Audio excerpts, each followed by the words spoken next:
ladies and gentlemen. Welcome to the show. Back for another episode of Arrow Slingers, where we're going to talk loads of darts, results, and action across the weekend. Just plenty happening here and abroad. The DPA wrapped up, besides Queensland, all their events that they had before we kick off the finals in the Oceanic Masters. Not too much dissimilar to the standard regime of action. No Justin Miles over in WA. Queensland didn't play. No Mitchell Clegg in New South Wales. Only 5 turned up to the Victorian Friday event. A Brandon Weaning and Stewie Coburn domination down there. Danny Porter yet again won Friday and Sunday, but a stunning performance from Kim Mitchell, the first female to win a DPA Pro Tour event. She took out the Saturday with an 80-plus average, so that is fantastic going by her. And, so that's all wrapped up, and we'll move towards the World Series qualifiers and Oceanic and Order of Merit finals to come in the next month. Just over a month, I think. Next month the World Series qualifiers are getting played.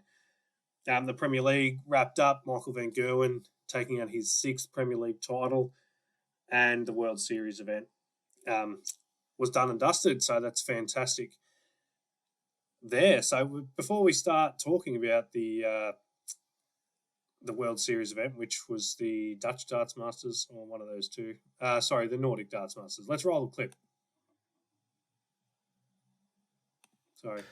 But my tip for the whole thing, I'm going to look past Michael Smith because I think he's going to be burnt out from a lot of travel, and a man that's well rested and ready to tear it apart. And I did tip a bigger year from him this year, but he's let me down so far. Dimitri Vandenberg to win this one. I think he will come in nice and refreshed, and he will have a massive, massive win. That is me predicting a Dimitri Vandenberg win at the Nordic Darts Masters. All the PDC stars got through unscathed, not really challenged. How good did Gary Anderson look at 9 180s versus Peter Snakebite Wright in a 10-4 win, I think it was. That was outstanding. Fallon played really well. She missed a few doubles. Probably it was about 8 or 9 doubles in the last 2 legs of the match, which would have taken it to probably 8 all against the form player in the world. But yeah, it was just missing doubles right at the end there.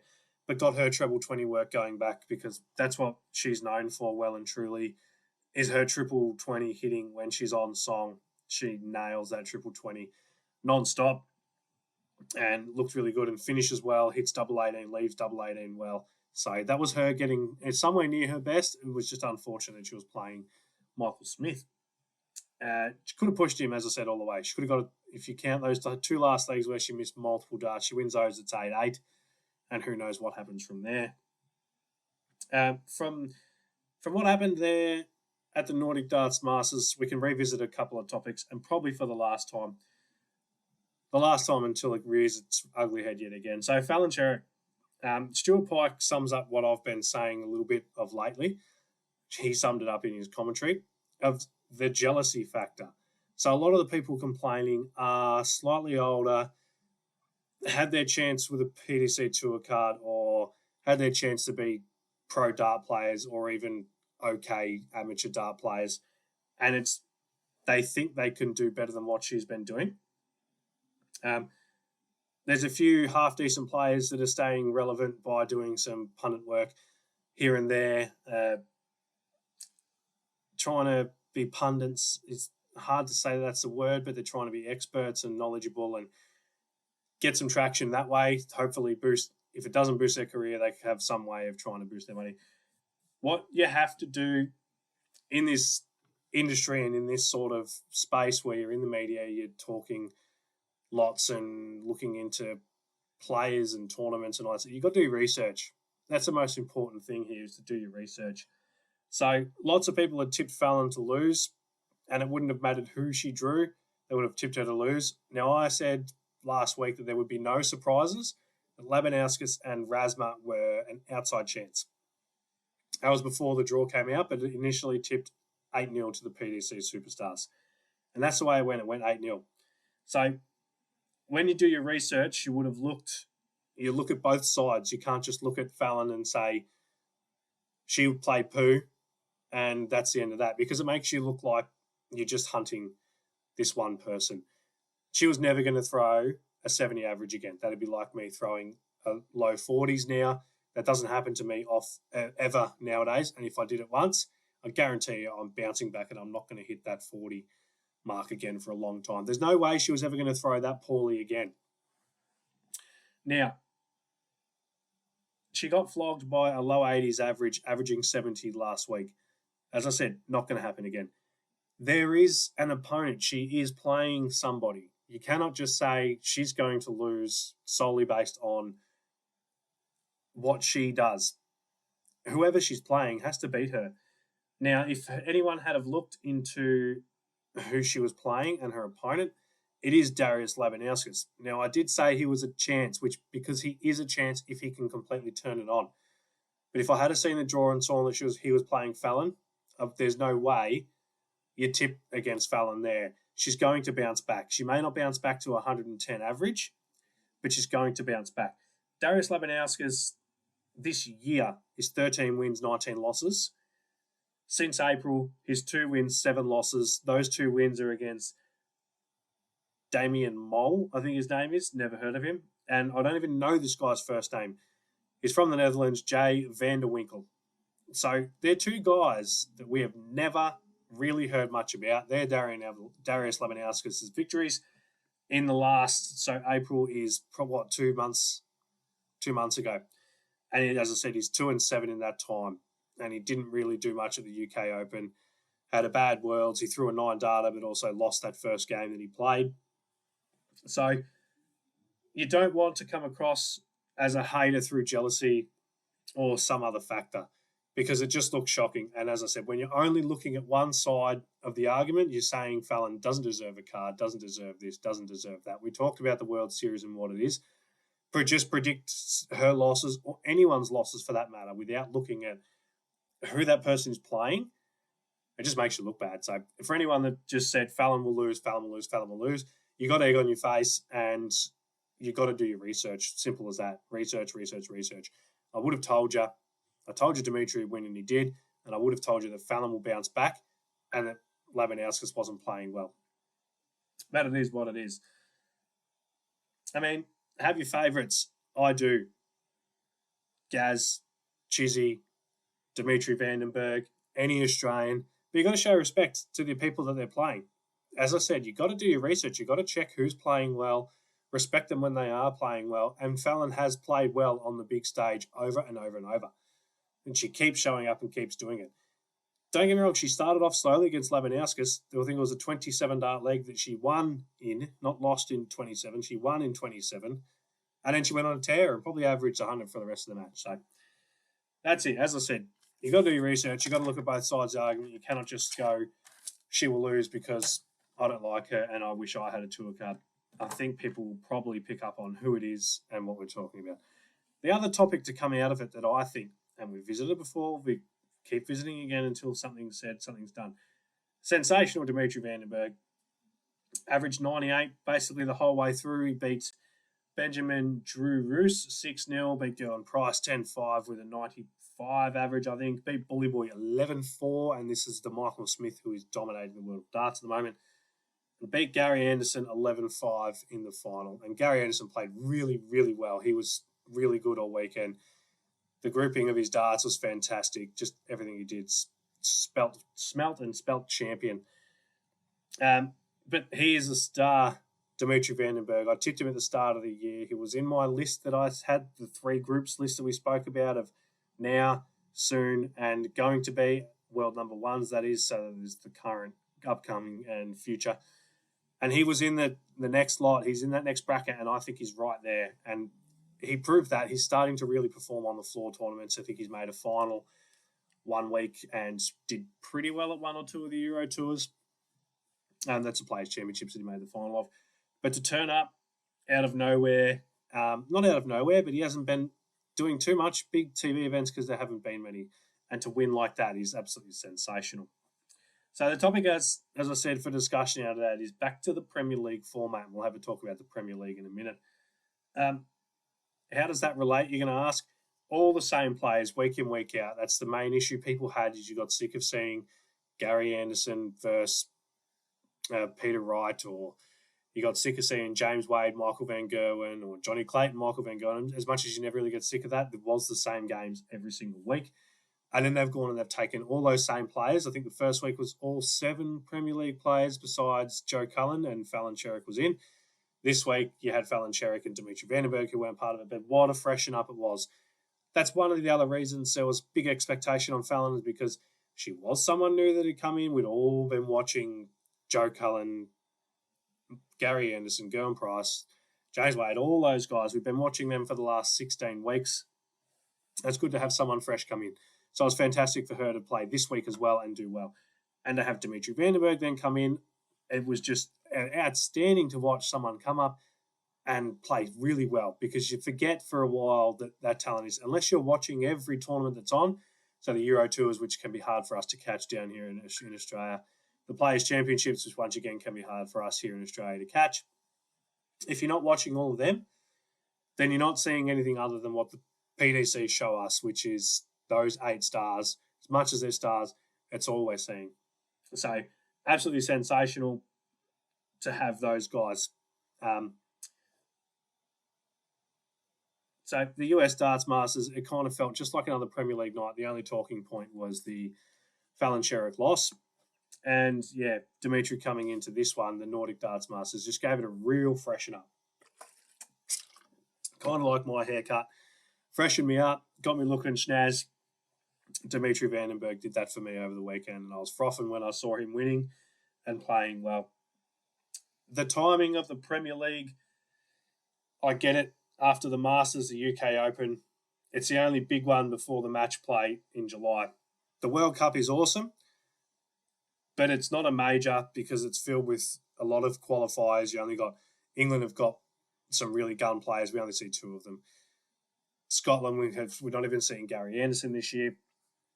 You know, there's a lot of gun players ahead of the 2 representatives from, let's say, Lithuania or Canada. I know they've got tour cards of Canadian dudes. New Zealand is probably a big one. Neither of those 2 have tour cards, but they're included. So there is definitely 128 players ahead of the pack back in England and the UK that are playing.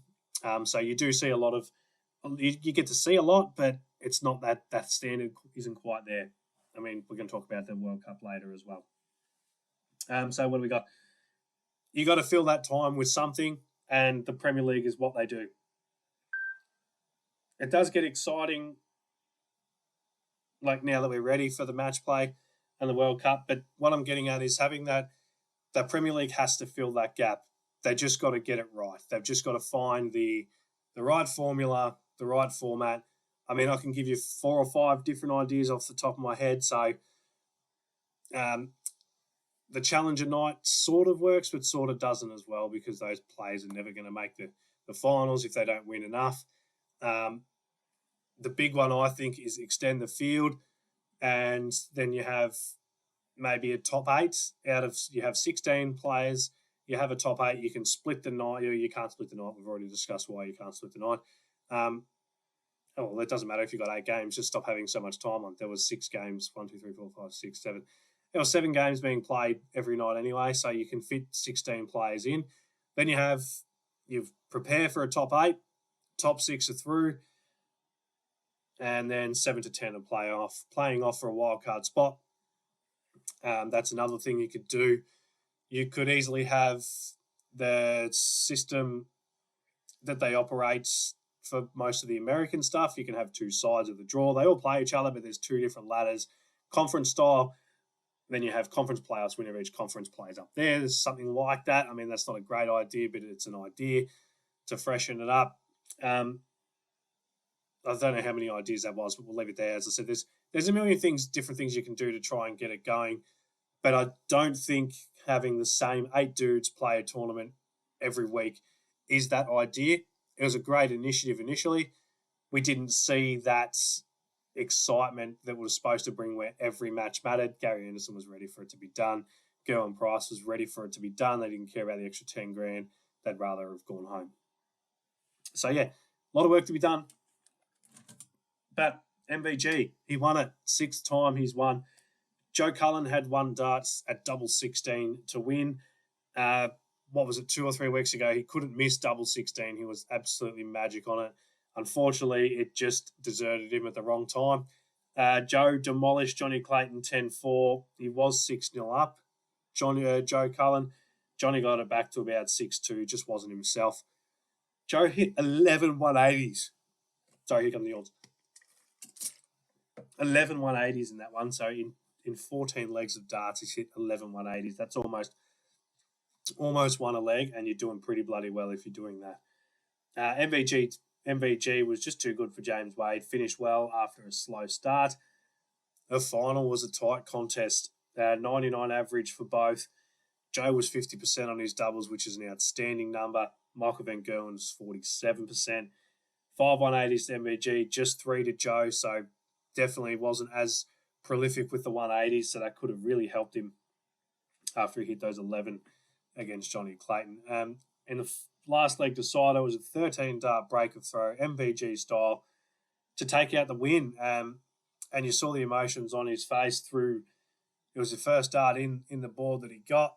He had transferred the other one over, probably before he knew it was in. Threw them both at the ground. Absolutely ecstatic, or whatever the word is, he was. It just means so much to him. It's a big title. It's not a ranking title, but how many times do you want to say he hasn't won on TV? He hasn't done this. He hasn't done that. The Premier League is basically, I'll say it's the 3rd biggest tournament for the players. For me, it's awesome to win it, but it's not overly important because it's not a ranking title at the end of the day. I'll probably have it behind the Grand Slam. Grand Slam's a nice one. And probably not behind the Grand Prix. Grand Prix is just so different. But yeah, definitely 4th or 5th in line. Even the UK Open is quite important. I think Players' Championship is also a big one. I love the Players' Championship because it has that feel to it. It has that build up to a final type feel. He'll never be as dominant as he was, Michael Van Gerwen. Now, we always speak about it. Everyone speculates. I think I've said this before and I'll say it again, but we'll probably wrap it up after that. He's never going to get back to being as dominant as he was in 2015, 16, 17, where it was really only Gary Anderson if he turned up, Phil Taylor if he turned up to the old Phil Taylor, or maybe Adrian Lewis that could beat him. Everyone else, or if he was slightly off, Raymond van Barneveld was always a chance to knock him off because Barney just loved playing him. But no one else could get near him, and it was only if those players absolutely peaked that they could beat him. I think it was 2016 Premier League, the opening match. Michael Van Gerwen whitewashed Phil Taylor, and nobody does that to Phil Taylor. So he's never going to get back to that domination, but he's doing pretty bloody well at the moment. He's winning a lot of tournaments. This is the first big one he's won. Don't be afraid don't be worried or concerned or surprised, I think is the word I'm trying to find, if he wins another 2 or 3 this year. But he's now going in for surgery, so who knows what that's going to bring. So I'm writing him off on my end as a chance for the match play. You heard it first here. He's not going to win the match play. I don't think he'll have enough practice, and who knows how it's going to feel after a surgery. Hopefully he comes back from the surgery. Definitely wasn't a choke from Joe Cullen. Look, he had 1 dart to win it. Double, if you've got 1 dart and you're a double 16 man and you've got that in your hand, you want to hit that. Unfortunately, he didn't. It doesn't mean that he's choked. He only had 1 dart at it. Made the most of his opportunity. It would have been a 15 dart leg.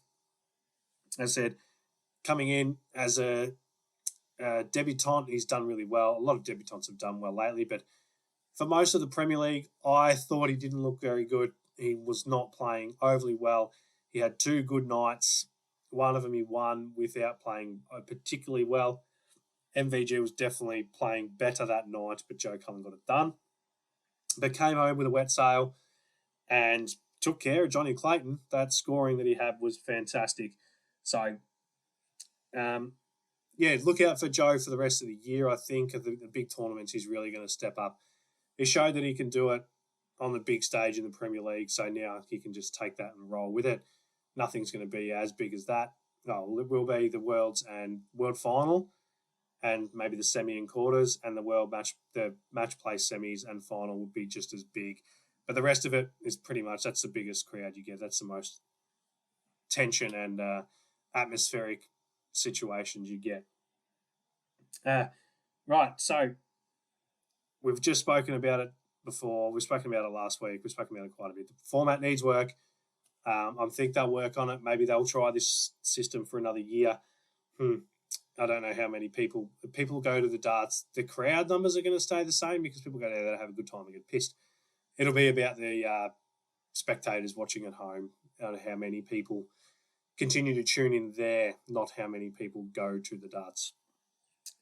Bully Boy won, plays champion 16, so he's now won 3 in a row.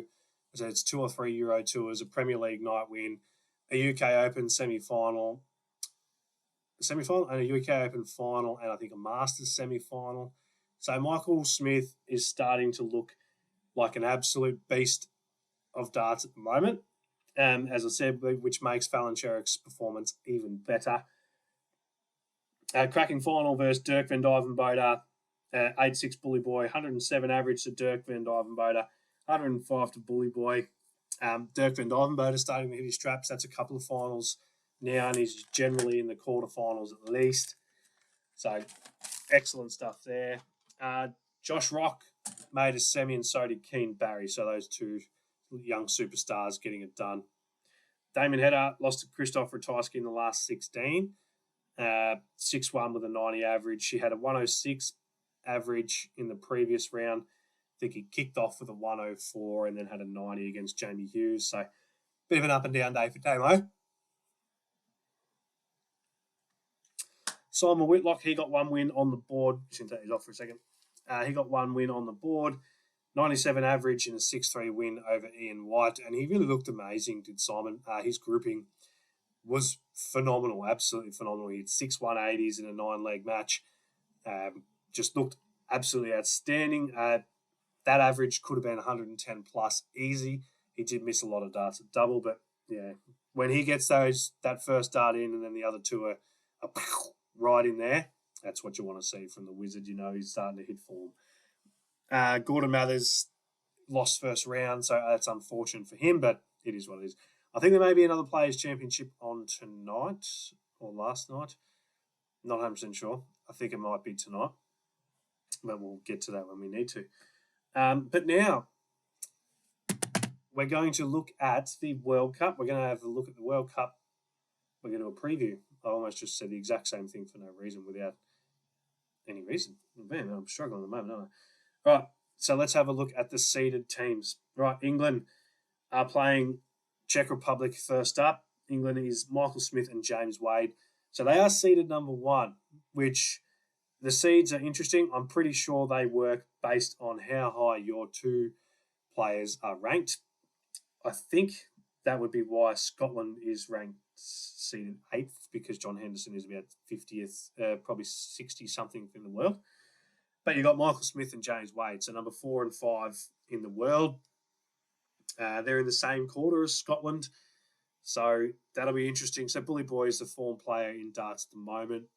You never really know. I'm not going to say it's a shortish format. We'll get into the format in a minute. It's going to suit Michael Smith. Everything suits Michael Smith at the moment, whereas nothing really suits James Wade. Not in a bad way, but you don't really sit here and say, set format or leg format or short or long for James Wade. It's just darts. So that's why they're super dangerous. That's why they're seeded number 1, because they have the world's greatest, the best player at the moment by far. Johnny Clayton has dropped off a little bit. No one's getting near Michael Smith at the moment, so he is the number 1 player in the world. I'm going to have to make some changes soon to where I'm recording, because this light's ridiculous. Look how white I am. I'm just a big ball of white.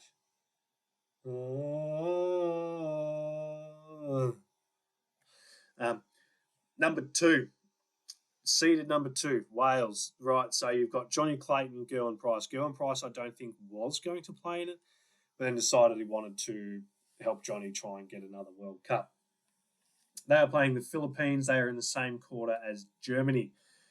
The whole side of the draw is open for Wales. I don't really see too many teams getting near them. So they've got Northern Ireland, Netherlands, um, I think New Zealand, Canada, a few of those sort of teams.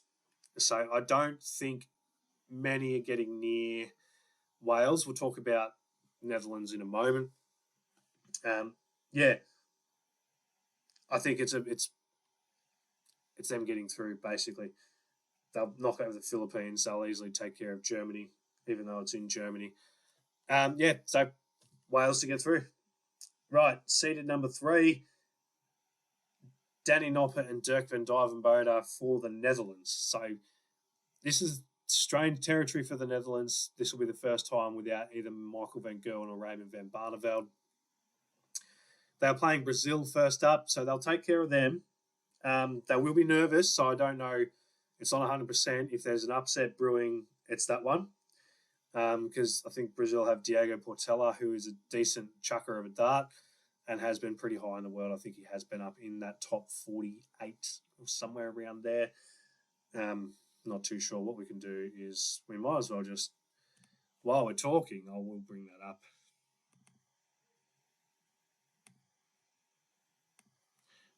So Diego Portela.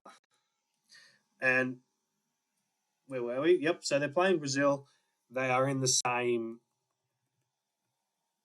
quarter. Sorry, as Northern Ireland. So the Brendan Dolan team. So that is, I think that's pretty important for the Netherlands to get some confidence up and get rolling. And I cannot see where Diego Portela's ranking is right this second, so we're not going to worry about that. Sorry, current world ranking, not ranked. So he hasn't played for a while, but I think it's definitely was up there. He can definitely play darts. Right, number 4, seeded number 4 is Dimitri Vandenberg and Kim Huybrechts. So the fiery little ferret-looking thing, Kim Huybrechts. They're up against Japan, so no issues there for them. Look, obviously something can happen. It's doubles to start with, but most of the seeded teams are getting through pretty cruisily. Okay. Dimitri Vandenberg, fresh off a monster win at the Nordic Darts Masters. Kim Huybrechts was in some considerable form, I would say, probably 3 or 4 months ago. It's sort of tailed off a little bit now, but can definitely still throw some darts. So Belgium are dangerous. They're in the same quarter with the Aussie boys. So watch out for those two. And Kim Huybrechts is a passionate man. If there's a man that loves his darts, loves his country, it's Kim Huybrechts. So beware the old Johnny Clayton pointing at the camera. They are dangerous. Number 5 seed, and it's our boys. It's Simon Whitlock and Damon Hedder. Now, Simon Whitlock had a good run at the European Tour that just was the previous European Tour. Had through some brilliant averages there.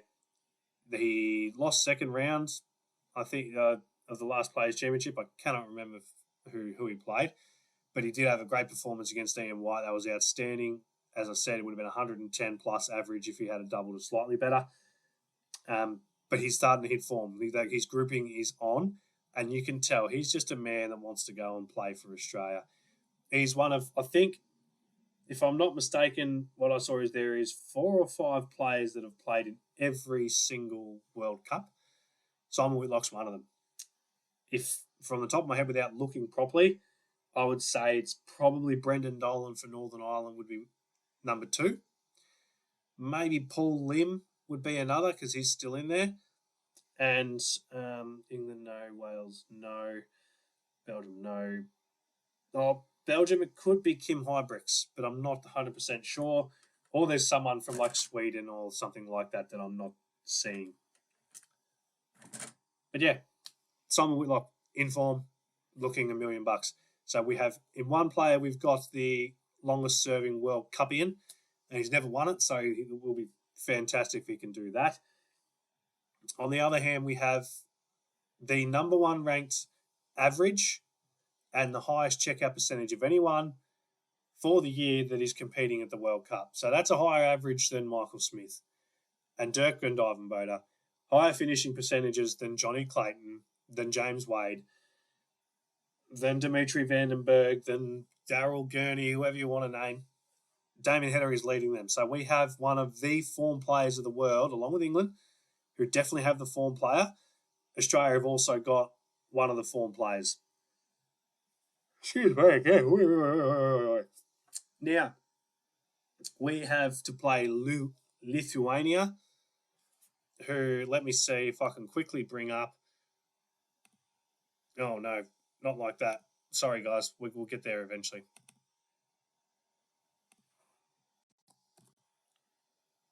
Lithuania. It should be Darius Lebanauskis, I think, is from there. World Cup team.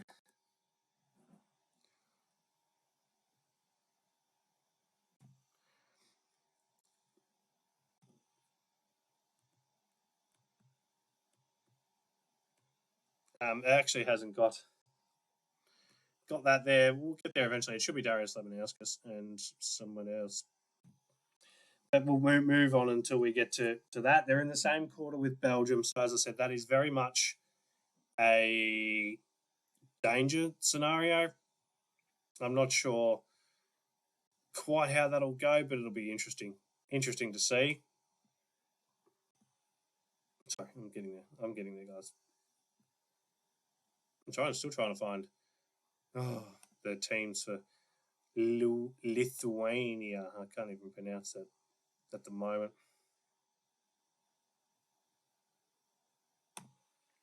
Right, yeah, so we're in the same quarter as Belgium. So that'll be interesting. And then in the the semi-finals, we could be playing probably England out of that quarter. Right, so we'll move on now. I can't find the right web pages. It just means I haven't done my research. I've done what all the old grumpy people do. Northern Ireland is seeded sixth. Brendan Dolan and Daryl Gurney, they'll be playing Gibraltar. They're in the same quarter with the Netherlands. To get to the quarterfinals, they may come across our Kiwi brothers in Warren Parry and Ben Robb. So that's a bit of a concern for Northern Ireland. I think, yeah, Dolan and Gurney aren't playing the greatest. Dolan's definitely had a bit of a resurgence, but it's not the last couple of weeks.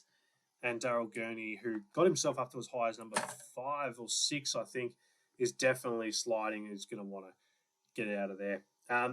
7 is Germany. So this is a bit of a dark horse. No Max Hopp. He has not made it in because Martin Schindler is dominating German darts at the moment. And Gabriel Clemens, who I really like, we all know that. They'll be playing Spain, which is a bit of a danger game there. They're in the same quarter as Wales, though, so that'll be a tough one. Gerwyn Price is going to cop it in that game, I tell you right now. That's not going to be good for him coming up against them. Oh, that poor fella. Which is interesting because everyone loves Johnny Clayton, but no one really likes Gerwyn Price, which sucks. Sucks for Gerwyn. So, yeah, Gabriel Clemens is a bit of a giant killer, though, so he's got a habit of doing that, and with them being there, it's going to be interesting. It's always played in Germany, so that makes it tough. Right, so this is the most interesting pairing, interesting team in the World Cup. Number 8, Scotland, the defending champions. They've got world champion Peter Wright and John Henderson. Now, if I also can have a look at the PDC order of merit, I think Gary Anderson had the option of whether or not he wanted to defend his crown. But he said, no, that's, not if he wanted to defend his crown, if he wanted to be in the Scotland team. But he said, no, it's not fair. I think John Henderson should go and defend his crown. This is why they're seeded 8th. John Henderson, at the moment, is ranked 67 and will lose his... I don't even know if he's got a tour card at the moment. Yeah, he must have a tour card at the moment. He'll lose his tour card if he doesn't get himself 4 more places up the list. Let's just have a quick look at Gordon Mathers is still in 75th and has a long way to go as well. So he's got some work to do, Gordon Mathers. But he's having a crack. All it's going to take is 1 or 2 good games at the Worlds, and he's got there. So John Henderson, Peter Wright. Peter Wright's not playing fantastic, although he is the world number 1, and he can just turn it on at any stage, and he's going to want to leading up to the World Match Play. Now, because they're seeded 8th, they'll come up against England very early on. They're in the same quarter as them, and they've got to play Hong Kong. Now, the Hong Kong pairing shouldn't pose too many troubles, but it is doubles, and John Henderson hasn't played a lot of darts lately. But the Hong Kong pairing of Lee Lok Yin and Ching Ho Tung, I don't think they'll cause too many troubles. But that's the seeded nations, which is, it's quite an interesting reading. It's weird to have a World Cup. You've got no Phil Taylor there, no Adrian Lewis. You don't have Barney or Michael Van Gerwen. Gary Anderson's not there. So it's interesting. But, it is what it is. Let's see if there's a draw on here. There is a draw on here. Right, so the format. The first round is straight up 501 doubles. Just one match. That's why it's interesting, because you can lose that first to 4. It's easy to lose the first to 4 in a doubles when you're not used to playing doubles. Hang on. I think what I have found is the playing list. So Lithuania, Darius Labanauskas, Amindiagas Barauskas. So that should be interesting. Right, the second round through to the semi-finals is there's 3 rubbers, as they call them. So 3 matches, you've got to win 2 of those. You've got 2 singles, best of 7, first to 4, and then 1 doubles match, if required, best of 7, first to 4. The final is 2 lots of singles, first to 4, 1 doubles, which could seal it there. And if not, then we go to reverse singles. First team to win 3 matches is the champions. Right, my pick for the semi-finals. I think Australia and England from the top half will get through. So Australia will get through Lithuania. They'll then get through South Africa and Belgium, and then on to take on England. From the bottom half of the draw, look, I'm going for Wales and Ireland. Now, I didn't mention Ireland. Ireland aren't seeded, so they're going to be coming up in a minute. And I think it's an Australia-Wales final with Australia to win. I'm tipping Australia to win this. I think it's our time. I think Damien Head is in the right form, and it's only going to boost him just like it did Johnny Clayton. And Simon Whitlock had a beautiful performance at the Masters, which was his one. He had the UK Open on TV, but then he had his previous TV tournament. And that's where Simon Whitlock thrives. And just after watching that game against Ian White, I think he's looking really good. So over a short format, Damien Header and Simon Whitlock are going to be dangerous. Right, we'll take the Aussie hat off for a minute, or the Aussie headphones, whatever you want to call it. I think Belgium make the final if it's not Australia. So that would mean the quarterfinal, we lose to Belgium. We're definitely going to make it to the quarterfinals, I think. If so, Belgium would make the quarterfinals. I think they then go all the way through to the final and probably win it.